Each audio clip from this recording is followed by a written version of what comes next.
opskrif is opdrag aan die 7 gemeentes van die provinsie Asië. Lees vanaf vers 4 in die Afrikaanse vertaling. Johannes aan die 7 gemeentes in Asië.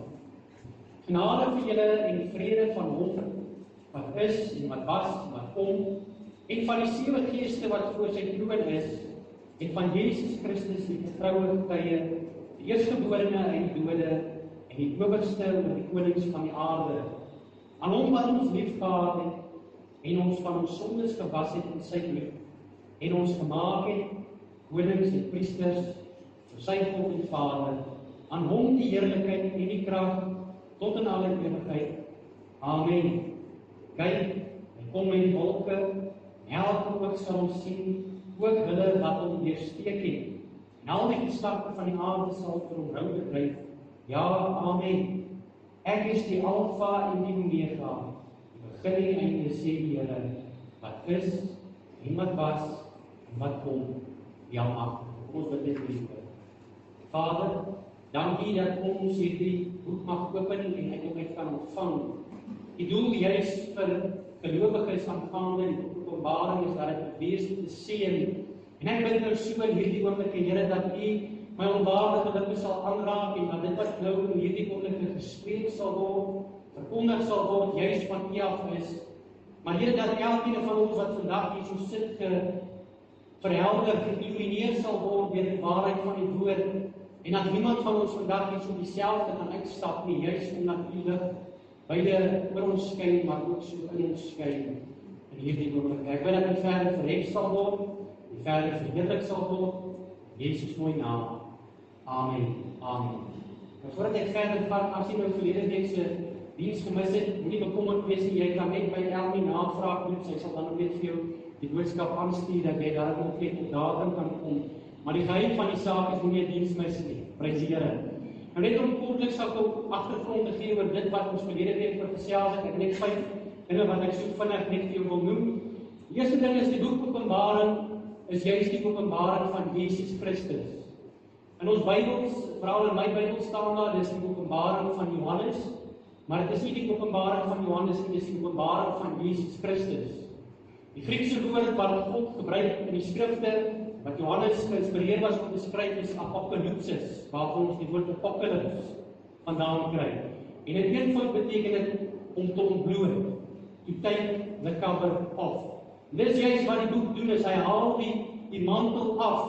Hy ontbloot Jesus Christus vir ons in sy volheid en sy heerlikheid, dat ons hom kan sien vir wie hy regtig is, as die Seun van God, maar ook so as God. Sê amen. Die boek handel juist oor Christus. Verder gaan die inhoud van die boek ook so, en dit raak alle mense reg oor die wêreld. Maar die boek is nie bedoel vir alle mense nie. Aan die ander woorde, nie almal wat die boek lees of die boek bestudeer is bedoel om hom te verstaan nie, want hy is juist geskryf vir die diensknegte van Jesus Christus. En ek glo vandag se daar diensknegte van Christus hier, so die boek is dan vir ons bedoel wat in Christus glo en hom volg. Die boek raak alle mense, maar hy is nie vir alle mense bedoel nie. Verder is die inhoud van die boek ook profeties.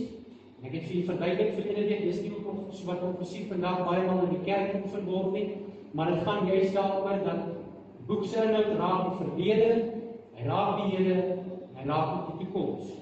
Daardie stadium toe Johannes die boek geskryf het, was 'n oorgrote meerderheid van dit toekomstig gewees, maar baie van dit wat ons lees, mag dalk nou in die hede wees vir jou en vir my. Dit is juist die inhoud van die boek. Verder is dit ook 'n boek van oorwinning, maar is ook 'n boek van oordeel. Dit gaan daaroor dat die gelowige sal oorwin en so deel het aan God se heerlikheid, maar die ongelowige gaan ook so geoordeel word en gestraf word en alles wat die bose toestande doen. So dit is 'n ernstige boek, 'n ernstige boek. Maar saam met dit ook als is dit 'n boek van seën. Vers 3 sê juist hierdie woorde, hy sê salig is hy wat die woorde van die profesie lees, die wat dit hoor en bewaar wat daar geskrywe is, want die tyd is naby. So die doel van die boek Openbaring is juist dat dit 'n seën moet wees vir ons wat dit lees en dit moet so hoor. So vir my vandag wat die woord bring, is die bedoeling dat dit 'n seën sal wees vir jou wat die woord hoor, is God se bedoeling ook sodat dit 'n seën sal wees, dat dit tot voordeel sal wees van jou en my. Sê ja, amen daar. So daarom moet ons nie bang wees vir die boek nie. Baie mense is bang as daar gepraat word oor Openbaring, of as daar gesê word, ons gaan uit die boek uit lees of hom bestudeer, dan raak mense skrikkerig daarvoor. Maar die doel is juist nie dat ons moet afskrik nie, dit is juist ons bedoeling, dat dit moet wees met 'n seën vir ons, wat dit lees en bestudeer. Sê amen daar. Dit is juist ons doel met die boek. Nou wil ek vir jou dit sê, die hele inhoud van die boek draai om Jesus Christus. As ek dit so kan uitbeeld, baie maal sal ons gaan en ons sal 'n storieboek lees, of ons sal 'n fliek kyk, dan is daar hoofkarakters. Nou Jesus Christus, by wyse van spraak, is die hoofkarakter van die boek Openbaring. Alles gaan oor hom. So wat ons verder van lees, dan kan jy sien, hy stel ondersoek in sy gemeente, en dan spreek hy sy gemeente toe gebaseer op wat hy sien en wat aan die gang is. Jesus is aan die woord. Johannes het dit geskryf, maar dit is Jesus wat aan die woord is. Later gebeur dit dat hy in die hemel vertoon as die lam van God. En natuurlik weet ons dat Jesus is die lam van God, want Johannes die doop al die eerste maal sê hy, daar is die lam van God, wat die sonde van die wêreld wegneem. So wanneer daar gepraat word van die lam van God, in Openbaring, dan gaan dit oor Jesus. Bietjie later dan lees ons van 'n boek wat van binne en buite beskryf is, en hy is beseël met 7 seels, en niemand bo in die hemel, onder op die aarde of onder die aarde is waardig om te kan open nie, behalwe die lam. Weereens gaan oor Jesus. Verder, wanneer die boek dan geopen word, dan gebeur daar dinge hier op die aarde, en so in die hemelruim. Maar elkeen van daardie dinge gebeur te danke aan Jesus, want hy is die een wat waardig was in die boek die open. Heel aan die einde van die boek dan lees ons van 'n groep gelowiges wat oorwin het, en die belofte is dat aan elkeen wat oorwin, of hy wat oorwin sal alles beerwe. Weereens gaan dit daaroor, hulle het die voorreg om al hierdie goedes te kan geniet, te danke aan Jesus Christus. So jy sien, hy is deel van die inhoud, en hy is die rede vir die inhoud, en hoekom die dinge afspeel, en hoekom die dinge gebeur. Alles gebeur te danke aan hom. Nou mag jy dalk vanoggend nie so sit, en dalk het jy dalk gehoor dat ons besig is met die reeks, dat jy dalk voel, maar jy werk, ons skiep so bietjie daar na die aksie toe. Kom ons gaan daar, waar ons sien die dinge gebeur, waar die pla op die aarde uitgegiet word. Voordat ons daar kan kom, moet ons juist verstaan, dat die boek handel oor Jesus Christus. Want baie maal gebeur dat ons lees vir daardie goedes en ons probeer dit te verstaan, ons probeer dit te begryp, maar omdat ons nie die sin het dat dit gaan oor Christus nie, dan sit ons die oog mis. Dit gebeur in die week dat ek vir Elmie by die werk kan aflaai, en ek het in die loop van die week nie reg baie my bril gehad nie, en toe ek die oggend uit die huis het gaan gryp ek toe en ek sit hom op, en onmiddellik sê ek, bril is vir. My Elmie is laat, en ek by die werk het, so ek ry toe nou. En toe sy uit die kar uitklim, toe gaan ek en ek maak hom net so bietjie skoon, en wie sien ek is daar watermerke op hom. En ek besef toe, ek probeer kyk deur 'n fyn lens. En dis die probleem. Baie maal gebeur dit dat ons probeer die woord van God en spesifiek die boek Openbaring interpreteer, maar dan kyk ons deur die verkeerde lens, dalk deur 'n fyn lens. Maar dit is nodig vir ons om te moet verstaan, dit gaan juis oor Jesus Christus. Die boek gaan oor hom. Alles wat gebeur te danke aan hom. Alles wat beerwe word, is nogmaals dank aan hom. Dit gaan alles oor Jesus. Sê dit gaan alles oor Jesus. Dit gaan alles oor Jesus. Dit gaan juist alles oor hom. It's all about Jesus. Dit gaan nie oor wie die twee getuies is nie. Dit gaan nie oor wie die dier is en sy merk. Dit het niks daarmee te doen nie. Ons gaan baie maal in ons hef daarmee op, maar dit gaan alles oor Jesus Christus. Sê amen daar. Nou begin Johannes die gedeelte deur te sê aan die 7 gemeentes van Asië. Nou dis nodig om te moet weet dat die inhoud van Openbaring herhaal sekere goed. Daar's sekere goedes wat homself herhaal. Onder andere die getal 7. 7 gemeentes, ons lees van 7 geeste voor God. Later is daar 7 engele met 7 basyne, 7 skale, heeltyd 7. getal 7 kom gereeld voor.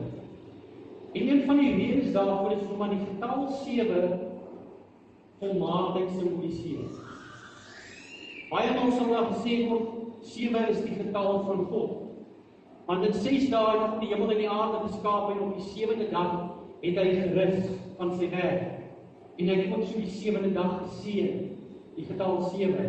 So herhaal hierdie tema homself deur die tyd met die getal 7, want dit hy om volmaaktheid of dit hy om juist toe dat dit wat God wil oordra kom van hom af. Maak dit sin. So die getal 7 herhaal homself.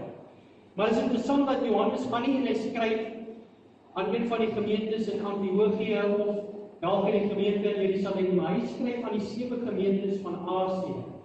En een van die hoofredes daarvoor, die gemeentes was geleer gewees in die omgewing van Turkye, maar een van die redes daarvoor is dat hierdie gemeentes het groot verdrukking op daardie stadium ervaar van die Romeinse Ryk af. Hulle het groot verdrukking ervaar. Nou wil ek jou dit vra, daar is baie mense wat op vandag se tyd sê, die kerk gaan die verdrukking ervaar, ons gaan nie weggeruk word voordat dit kan gebeur. Hoekom sal God in sy almag en ook so in sy wysheid toelaat dat daardie gemeentes verdrukking moet ervaar, maar jy en ek en sy blue-eyed boys ons van hierdie goedes ervaar?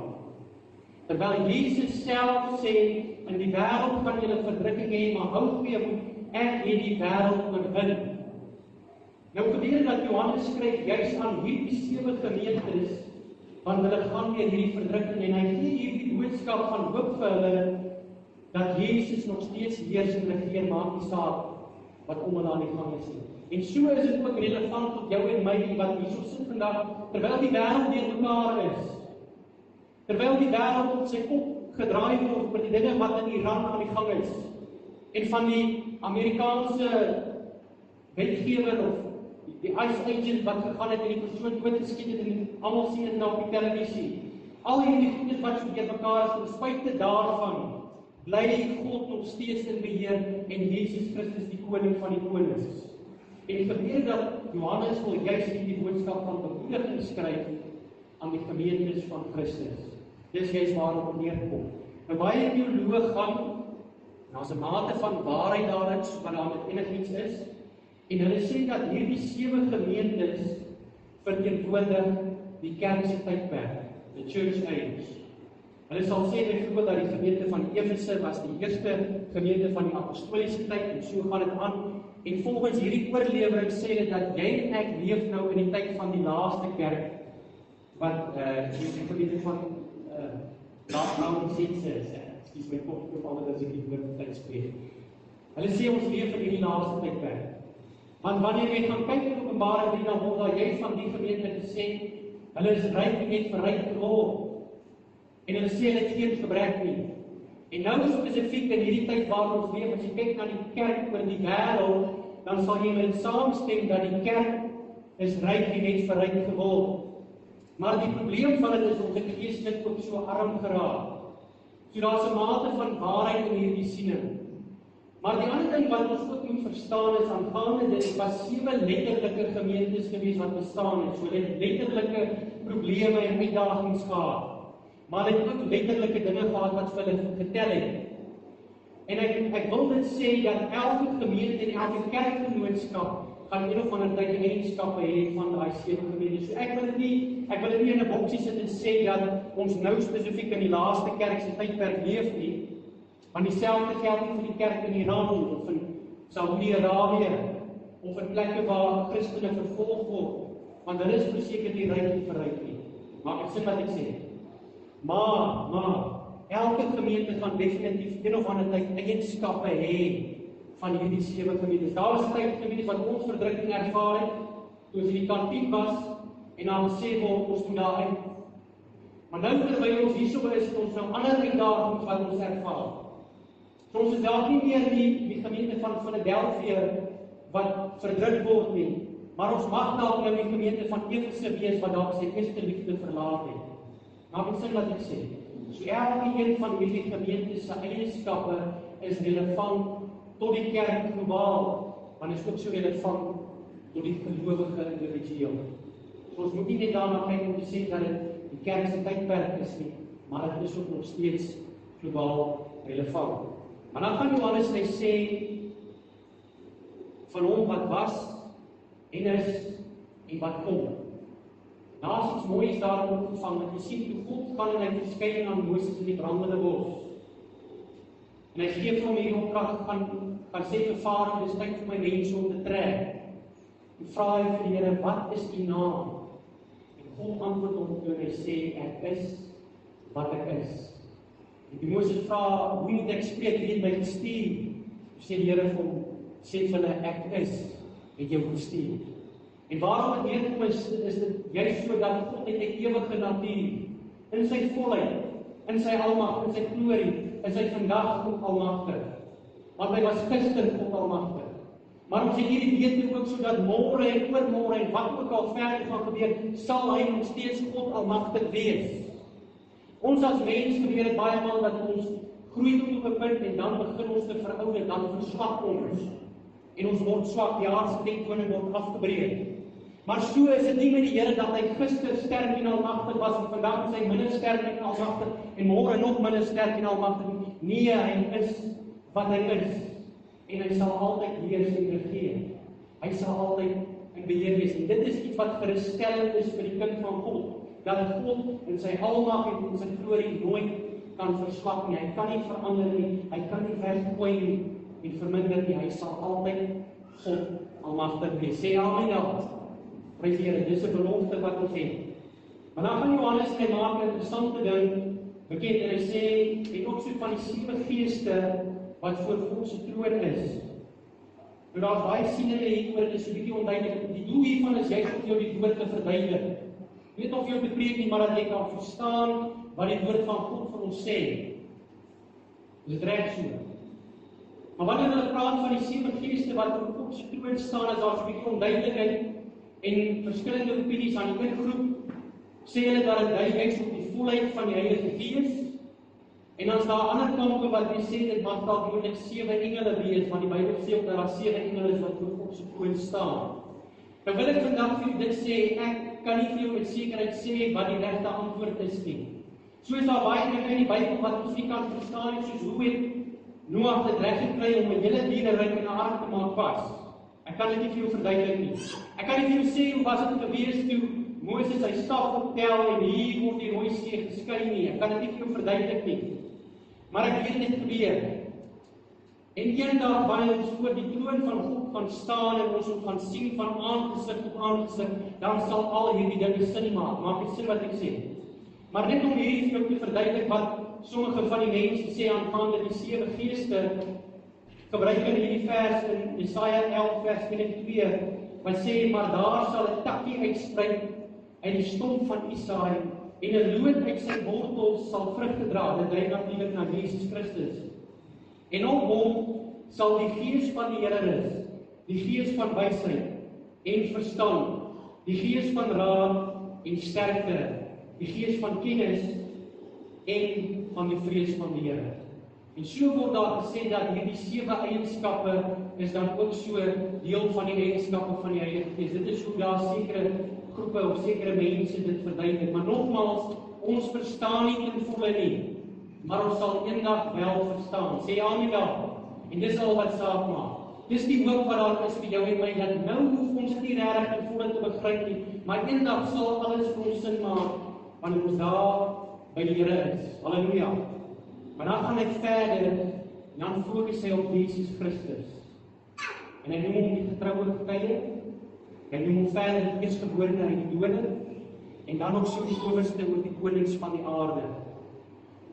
Nou getrouheid is een van die eienskappe van God. Die Bybel sê dat in hom is die waarheid en daar is geen leuen nie. Met ander woorde, God kan nie lieg nie. En hy kan ook nie gaan in homself weerspreek nie. Ons as mens kan baie wel gaan en leuns vertel. Ons kan baie wel gaan en vir een persoon sê ons dit en vir 'n ander persoon sê ons dat. Maar God self kan nie lieg nie. Hy is getrou, hy vertel net die waarheid. 'n Getuie kan ons gaan in die waarheid verkondig of leuns. Maar hier is ook iets wat ons moet verstaan, daar's baie leuns daar buite, maar daar is net een waarheid. Jesus Christus self sê, ek is die weg en die waarheid en die lewe, en niemand kom by die Vader behalwe deur my nie.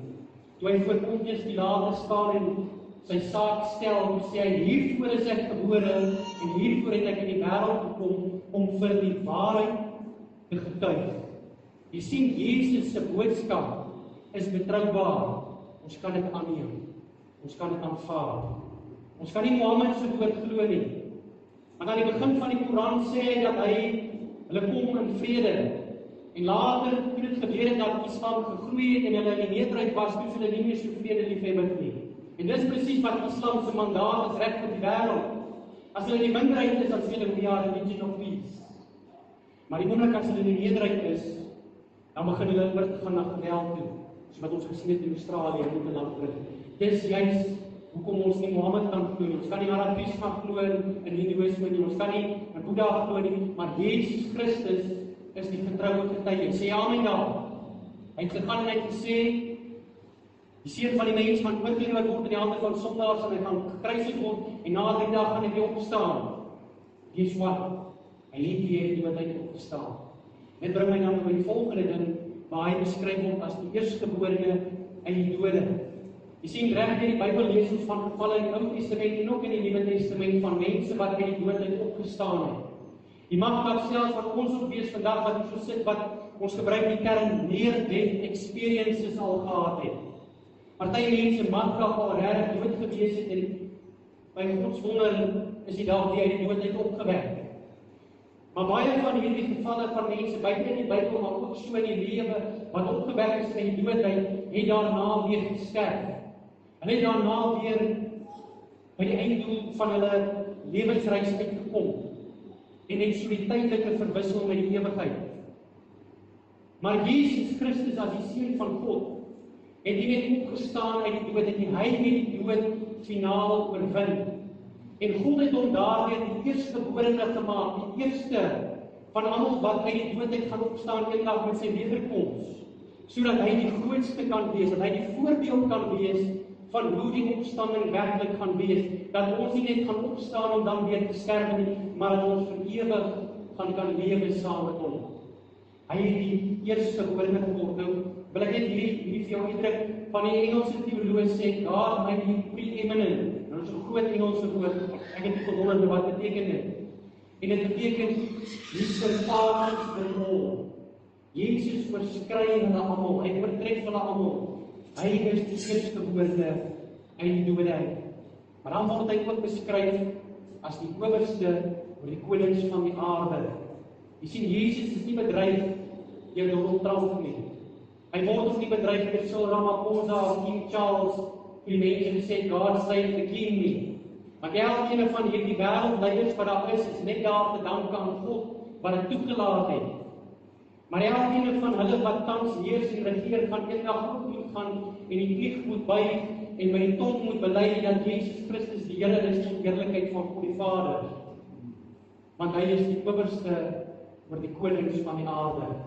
Weet jy wat vir my mooi regter Jesus se bediening is die een onderwerp waar hy die meeste gepraat het, die koninkryk van God. En dan word daar juist daarvan gesê, dis die koninkryk wat nooit tot einde sal kom nie, hy sal nooit vernietig word nie, hy sal bestaan tot in alle ewigheid. Hy is die owerste oor die konings van die aarde. En dan gaan dit nie net oor wie hy is nie, maar ook so oor wat hy doen. Hy sê aan hom wat ons lief gehad het, so was dit in sy bloed, en ons gemaak het konings en priesters van sy God en die Vader. Weet jy wat vir my mooi? Dis nie net die Vader wat jou en my lief gehad het en die Seun gestuur het nie, maar Jesus het self ook in daardie liefde aarde toe gekom en het hy gehoorsaam die wil van God uitgevoer deur te hang aan daardie kruis. Bybel sê geliefdes, kyk wat 'n groot liefde die Vader aan ons bewys het, ons kinders van God genoem mag word. Jy sien, dit is juist in die liefde van Christus en ook so in die liefde van die Vader wat hy sy lewe vir elkeen van ons afgelê het. In liefde het hy dit gedoen. Daar's 'n mooi uitbeelding wat die Bybel sê wat hy vra, if you wonder how much God loves you, just look at the cross. He loves you this much. Hy het jou so lief, so ver so wat die ooste is van die weste, so lief het hy elkeen van ons. Maar dan het hy ons ook gewas in sy bloed. Ek kan hierdie vir jou vertel, dit was net kort voor of na my bekering, toe ek in 'n vriendekring en een van die mense gaan en hy sê, ja, volgende jaar hierdie tyd kry ek my wynlisensie. En op daai stadium weet ek nou al, die persoon drink sy nou en dan bietjie by sosiale geleenthede oor sy ouers toesig, maar ek het nie so lekker verstaan nie, en ek vra hom, hoe bedoel jy? En hy sê, ek word aangeneem en voorgestel. En eintlik word daar minagting gepraat oor die bloed van Jesus. Want jy sien, geen een van ons wat vandag hier so sit, kan vergifnis by God kry, ons kan dit nie koop nie, maar alleenlik in en deur die bloed van die lam wat vir jou en my gevloei het onverdiens, kan ons vergewe word, kan ons voor God die Vader staan, en wanneer hy na jou en my kyk, dan sê hy, geregverdig, nie veroordeel nie, bedank aan die bloed van Jesus. Dis kyk waaroor dit gaan, is die bloed van die lam het jou en my skoon gewas. Sê amen daar. Is jy dankbaar vir die bloed van Jesus? Is jy dankbaar dat die bloed van die lam nooit sy krag sal verloor nie? Ek wil net vinnig hierdie vir jou vertel, ek het tydskap van die man. Dit kom juist ook daarom weer, dat die bloed van die lam sal nooit sy waarde kan verloor. Het maak nie saak hoe baie dit is wat vervloei, maar die krag wat daarin is, sal nooit verloor kan gaan nie. 'n paar jaar terug gebeur dat ons maatskappy probeer gewerk het, 'n tender gewerk in die buiteland, en ons moet die prys moet ons in US dollars aanlei. Maar ons soek 'n wyse van werk wat ons voltooi het, en op daai stadium het ons nie baie sulke werk gedoen soos wat hulle graag begeer nie, so dit was 5 jaar en meer terug. En kom dit daarom neer dat die prys wat dit daai tyd was en die prys wat dit nou gaan kos om daai selfe werk te doen, is van nie dieselfde nie. En toe begin ons die pryse te eskaleer, ons blaas dit op om te sê op daai stadium hoeveel dit werd sal wees om presies dieselfde werk te doen. En die Here raak met my besig oor inflasie, want jy sien geld verloor sy waarde, maar die bloed van die lam sal nooit sy waarde verloor nie. Hy sal nooit sy krag verloor nie. Dit was genoeg geweest daai tyd, is nog steeds genoeg vandag. Halleluja. Jy is die bloed van die lam. Maar in dit alles, in sy liefde en ook so in sy bloed wat ons skoon gewas het, het hy ons konings en priesters gemaak vir sy God en Vader. En is dit 'n Ou Testamentiese verwysing van toe God gaan en hy verbond met Israel sluit, toe sê hy van julle sal vir my 'n koninkryk van priesters wees en 'n heilige nasie. En later gebeur dit dat die apostel Petrus gaan in 1 Petrus 2 vers 9 en hy haal die skrif aan en hy sê, ons is 'n uitverkore geslag, 'n koninklike priesterdom, 'n heilige volk. Nou wie was 'n interessante ding, Johannes skryf juist aan heidense gelowiges. Nie aan Israeliete nie, en hy sê van julle is eintlik deel van hierdie koninkryk van priesters, en julle het deel geword van hierdie heilige nasie. So word jy en ek as heidense gelowiges presies deel van hierdie koninkryk van God, en ook so op te kan tree as sy priesters. Ek wil net hier vir jou goed verduidelik. Baie mense sal gaan en hulle sal sê, ons is nou konings, en ons heers nou. Dit is nog nie so nie, waar. Ons het die voorreg daarvan om kinders van die koning te kan wees. Ons het die voorreg om ook so koninklike voordele te kan geniet, maar ons heers en regeer nog nie. Ons wag vir die bassein om te blaas. Ons wag vir die koning van die konings om sy koninkryk te kom vestig.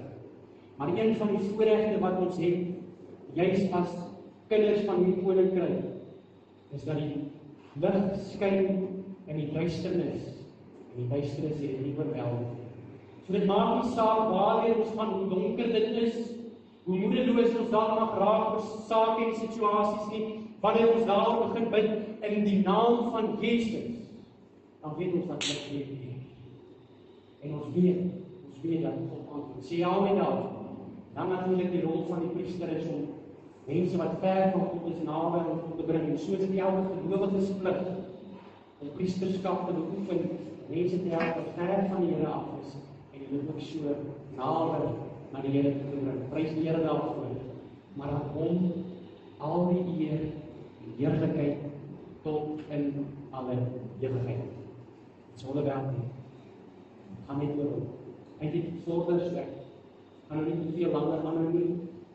Maar ek wil net nog hier vir jou vertel. So volgende week sal ek praat op vers 7 wat ek sê, kyk elke oor sal ons sien hoe hulle wat hier steek het. Maar sê vers 8, ek is die Alfa en die Omega, eerste en die laaste, wat was, wat is en wat kom, die Almagtige. Nou wil ek die boodskap relevant maak op elkeen van ons. Jy sien, as hy sê die Alfa en die Omega, dan sê hy in ons terme, ek is die A en ek is die Z. Hier is die belofte wat ons het. Alles tussenin. En hy nog steeds so beheer. Want hy is die Almagtige. Ek lees 'n mooi kommentaar van 'n spesifieke prediker, wanneer hy praat van God die Almagtige, dan sê hy, the one who has his hand on everything. Gaan ek weer 'n keer sê, the one who has his hand on everything. Jy sien so van beeld tot uit, is hy nog steeds in beheer. En dit maak nie saak die dinge tussenin afspeel nie, hy sal seker maak, in sy volheid, in sy almag en in sy glorie, dat dit juist daar uitkom so wat hy dit bepaal. En as dit dalk nie is, deur 'n spesifieke persoon nie, dan sal hy net gaan en so 'n bietjie die dinge teen mekaar maak, sodat hy nog steeds sy volmaakte wil kan laat geskied. Van die A tot die Z is hy nog steeds in beheer, want hy is die een wat sy hand daarop het. So wil ek jou bemoedig hiermee vandag. God se hand is nog steeds op jou, die werk nog steeds in jou lewe. Maak nie saak hoe dit dalk vir jou lyk of hoe dit dalk vir jou voel nie. He's still the one that has his hand on everything.